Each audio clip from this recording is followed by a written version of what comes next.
they saw a trend. There were arcades popping up all over the country. They seized an opportunity. They could put multiple games in one cabinet and make more money off of that one cabinet. That was a tremendous leap forward in the arcade business. And pushed the envelope.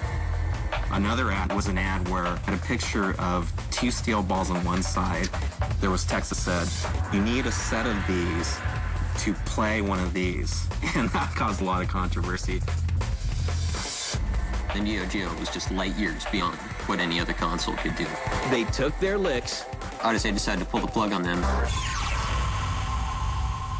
They killed SNK in 2000. But kept coming back for more. What we have done was to relaunch SNK. This is the story of the life, death, and resurrection of SNK.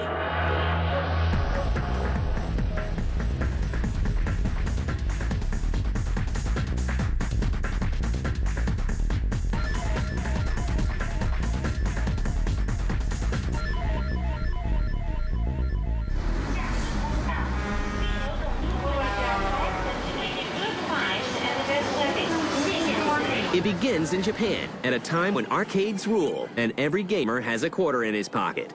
There were arcades popping up all over the country, and in the morning when the arcades would open, there'd be lines of people trying to get in to play Pac-Man or Space Invaders. It was a great time to get involved in this industry.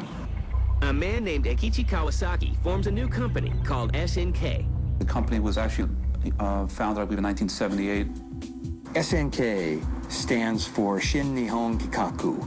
Shin is new, Nihon, of course, is Japan, and Kikaku, project. The Osaka-based company wastes no time getting into the arcade business and releases Ozma Wars in 1979. Safari Rally is released in 1980, and the company makes a splash with Vanguard in 1981. Vanguard was the space shooting game, and it was very popular. It was probably our second or third game that we published here in the U.S. for the arcade. SNK survives the crash of the arcade in the early 80s, and by 1986, it has a lineup of 23 arcade games, including Mad Crasher and Ikari Warriors. The setting is a jungle where a plane has crashed.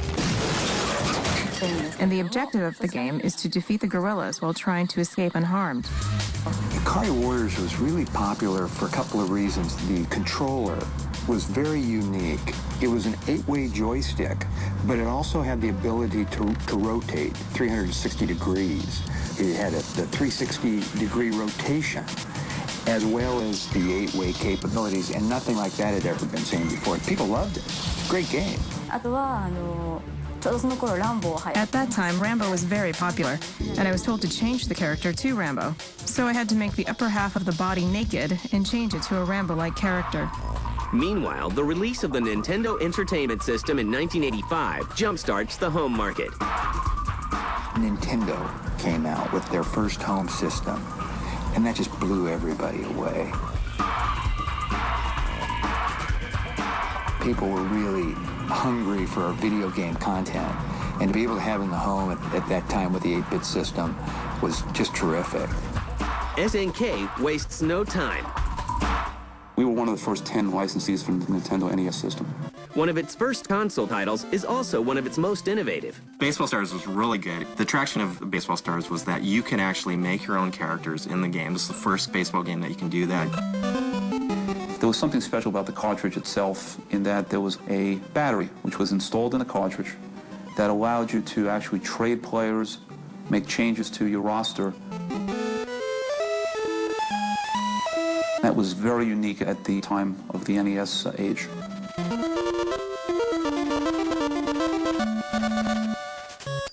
Arcade hits such as Ikari Warriors are also ported to the NES, and to help gamers make it through the game, a secret code is included. Ikari Warriors was a long game. There was a lot of content, a lot of levels to get through. If you were 2/3 of the way through the game, you lost your life. In the Japanese version, you went back to the very beginning. We asked if we could simply die at that spot and then recycle to that same location and pick up at the same place. So with a code, you could do just that. ABBA, that was one of the first sort of really cheesy continue codes. In fact, some people would argue the only way you could complete the game was by hitting ABBA to jump back in with another set of credits when you died. For the next 3 years, SNK continues making games such as Ikari Warriors 2 and Crystallis. But the next generation of game consoles is just around the corner, and with some help from SNK, the line between home systems and arcades will be blurred forever.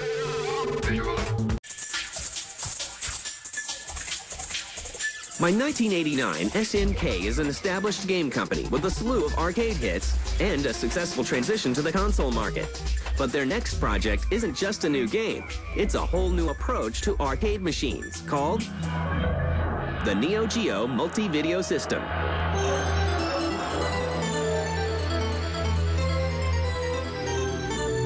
The company had a tremendous opportunity when it developed the Neo Geo arcade system, which essentially said on this piece of real estate in an operator's studio, they could have a 2 or 4 multiple game unit making money on one piece of real estate, and that was a tremendous leap forward in the arcade business.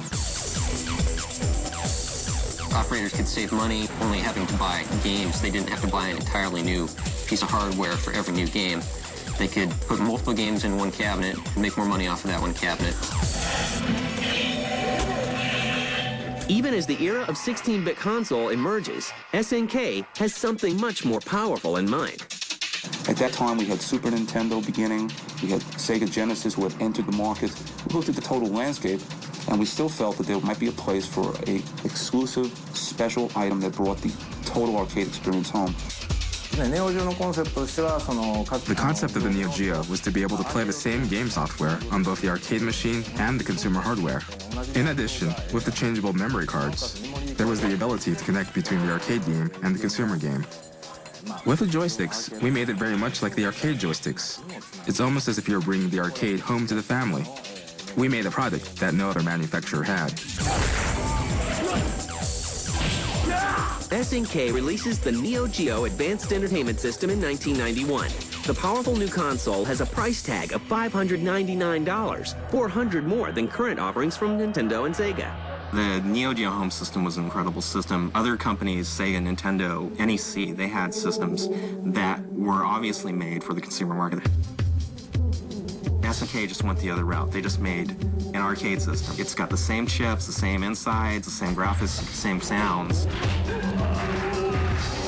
that you would see in the arcade version. It wasn't mass market, and we weren't going to try to make it mass market. We never looked at it as, let's get a 50% market share and beat Nintendo. We just said, let's bring the arcade game home. SNK, I think, believed that they could sell a premium product at a premium price and make money doing that because, at the time, the Neo Geo was just light years beyond what any other console could do. It was a truly arcade-perfect experience in the home, just absolutely no difference. But the downside was it had the price tag to boot. To market the AES, SNK starts an aggressive advertising campaign and goes after the competition. Neo Geo was a very expensive system. It was $600 for the machine. It's $250 for the cartridges. It was obviously too high for anybody to afford. Kent Russell, who was the VP of marketing at the time, knew that, straightforward marketing just wasn't going to work. So what he did is he came up with a very controversial ad campaign and just went after everybody. Some of our advertising back then got criticized, or at least it was definitely, provocative for its time. And one of his first ads, which is pretty famous, or infamous even, is the weenie ad where he calls everybody a weenie if they play the Super Nintendo or the Sega or anything. He said, why play with those limp systems? Be a hot dog like the Neo Geo. Because we knew our engine was stronger. It was the most powerful engine available, and we wanted to advertise that. So the advertising really was, do you want a weak system or do you want the strongest? It was bigger, better, like the big dog.